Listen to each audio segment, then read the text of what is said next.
জাতীয় রাজস্ব বোর্ড বা ন্যাশনাল বোর্ড অফ রেভিনিউ পরিচয় কর প্রশাসনের শীর্ষ সংস্থা, বাংলাদেশ সরকারের অভ্যন্তরীণ সম্পদ বিভাগের সংযুক্ত প্রতিষ্ঠান, গঠিত 1972 সালে।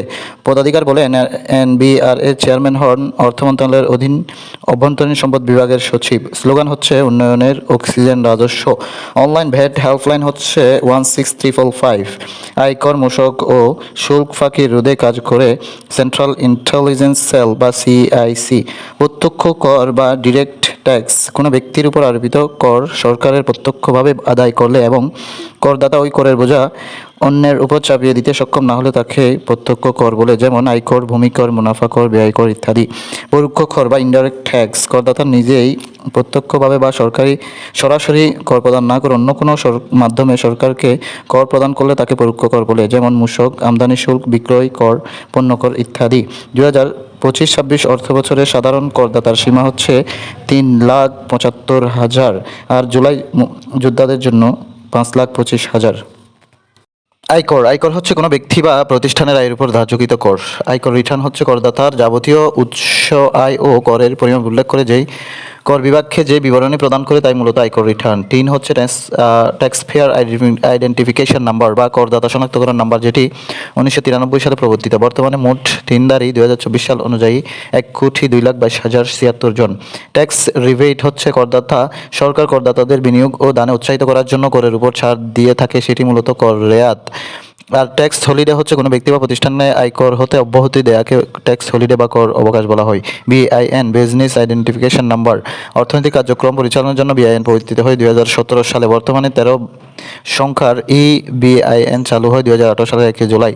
10 ডিজিটের টিন বা ট্যাক্স পেয়ার আইডেন্টিফিকেশন নাম্বার হালনাগাদ করে 12 ডিজিটের ইলেকট্রনিক টিআইএন পদ্ধতি চালু হয় 2013 সালে।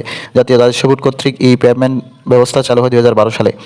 আয়কর মেলার প্রচলন 2010 সাল থেকে। বাংলাদেশে আয়কর দিবস হচ্ছে 30শে অক্টোবর, আর আয়কর দিবস 30শে নভেম্বর, কর দিবস 30শে অক্টোবর, ভ্যাট বা মূসক দিবস হচ্ছে 10শে ডিসেম্বর। আন্তর্জাতিক শুল্ক দিবস হচ্ছে 26শে জানুয়ারি। ভ্যাট বা ভ্যালু অ্যাডেড ট্যাক্স, ভ্যাট হচ্ছে কোনো পণ্য বা সেবার ক্ষেত্রে তার উৎপাদন ও বন্টনের প্রতিটি পর্যায়ের শেষে সংযোজিত মূল্যের উপর শতকরা কর। আইন প্রথম পাশ হয় 9 জুলাই 1991 সালে, তবে চালু হয় 1 জুলাই 1991 সালে। ভ্যাট বা ভ্যালু অ্যাডেড ট্যাক্স চালু হয় জার্মানিতে প্রথম 1922 সালে।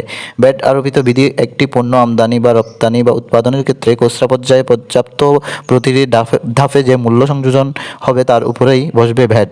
দক্ষিণ এশিয়ার দেশসমূহের মধ্যে ভ্যাটের হার বেশি বাংলাদেশে।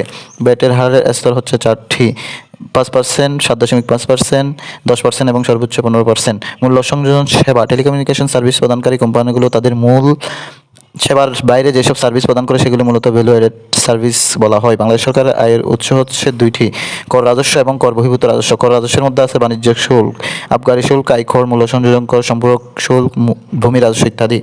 আর কর বহির্ভূত রাজস্বের মধ্যে আছে ফি, মাসুল, টুল এবং লেভি। আবগারি শুল্ক কাকে বলে? আবগারি শুল্ক হচ্ছে দেশের অভ্যন্তরে উৎপাদিত ও ব্যবহৃত বিভিন্ন পণ্য ও সেবার উপর আরোপিত করকে আবগারি শুল্ক বা কর বলা হয়। বাংলাদেশে চা, সিগারেট, চিনি, তামাক, কেরোসিন, ওষুধ, দিয়াশলাই, গাঁজা, আফিম প্রভৃতি দ্রব্যের উপরে আবগারি শুল্ক প্রদান করতে হয়। সাইন ট্যাক্স বা পাপ কর হচ্ছে এটি এক ধরনের আবগারি শুল্ক, যেটি সমাজের ক্ষতিকর দ্রব্যের উৎপাদন নিরুৎসাহিত করার লক্ষ্যেই আরোপিত হয়। সম্পূরক শুল্ক বা সাপ্লিমেন্টারি ডিউটিস হচ্ছে বিভিন্ন প্রকার পরোক্ষ কর ছাড়াও অতিরিক্ত যে কর প্রয়োগ করা হয় তাই মূলত সম্পূরক কর। টার্ন ওভার ট্যাক্স হচ্ছে বছরে উৎপাদিত পণ্য ও সেবার মোট বিক্রয় মূল্যের উপর আরোপিত কর। মাসুল বা টোল হচ্ছে পণ্য পরিবহনে সড়ক, বন্দর এবং স্থান ব্যবহারের জন্য যে কর দেওয়া হয় সেটি হচ্ছে মাসুল বা টোল। লেভি হচ্ছে আইনগত উপায় যার মাধ্যমে কর আদায়কারী কর্তৃপক্ষ কোনো ব্যক্তি বা প্রতিষ্ঠানের কর পরিশোধে ব্যর্থ হলে সেই প্রতিষ্ঠানকে বা ব্যক্তিকে সম্পত্তি বাজেয়াপ্ত করতে পারে। ব্যক্তির